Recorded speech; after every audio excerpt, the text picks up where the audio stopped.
Application question 2 for the test on vectors in R2 and R3. So this question involves vector algebra and you can do it in a couple of methods.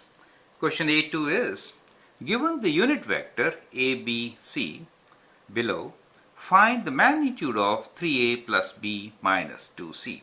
Remember, magnitude of a is 1, magnitude of b and c is also 1, right? And then you need to find magnitude of 3a plus b minus 2c. And we are given angle between the vectors. So angle between vector a and b is 40, and between b and c is 70 degrees. So now solve the question and then look into my suggestion.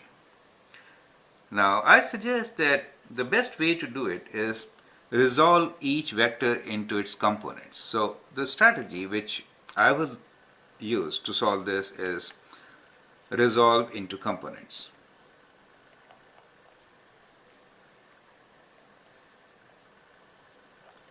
That probably is the fastest way of doing it. So we can resolve them all into x and y directions, right? So we can take one vector, let's say a, along x direction. So this is the hint I'm giving you here. So let me just draw my axis now. So I mess it up. So it's 2D problemless. So that is your x and y axis. So we say vector a is along the axis. It's not a problem. So we got this along x-axis. For vector b, you can make your parallelogram, right? And rather resolve it like this. So this is your vector b, correct? So we have this component and this component along x and y. Similarly, you have vector c here. So resolve it into components. So we have vector c, which is minus x direction, and then we have this component along positive y direction.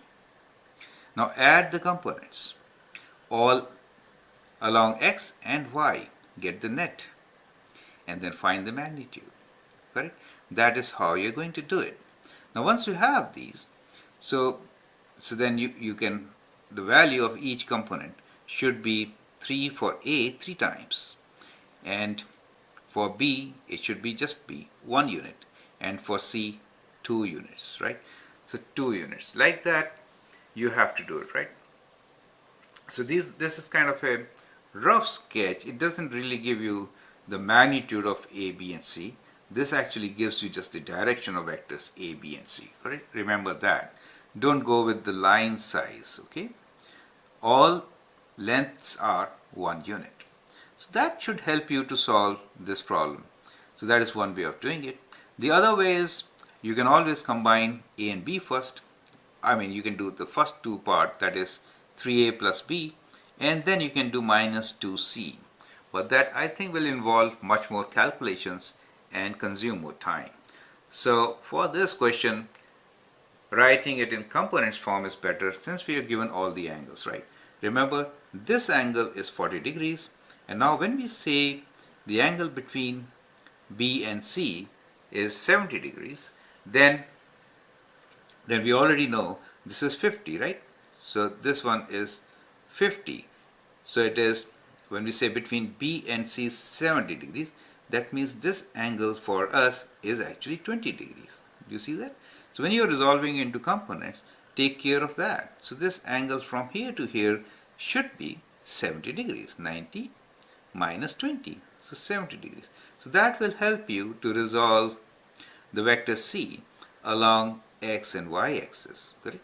And you know, vector a is already in x direction, correct?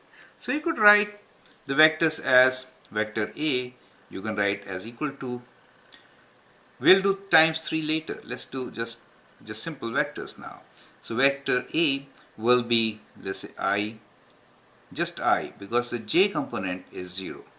And vector b is equals to, this is my vector b, and it has got 40 degrees here.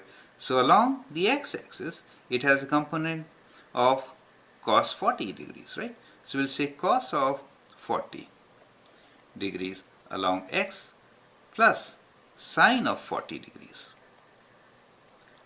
along j, right? So these are the components of vector b along I and j, right? And similarly, vector c will be, here you see 70 degrees, but in the minus direction. So we say minus cos of 70 degrees along I and plus sine of 70 degrees along J. So that becomes A, B, C, right? So when you have to add these vectors, then this should be multiplied by 3, this should be multiplied by minus 2. Combine their I terms and J terms, and then find the magnitude. So that should be a good way of doing it, right? So use your calculator and get the answer. I hope that helps. Thanks. And if not, we have similar questions in our videos. Go through them. Thank you and all the best.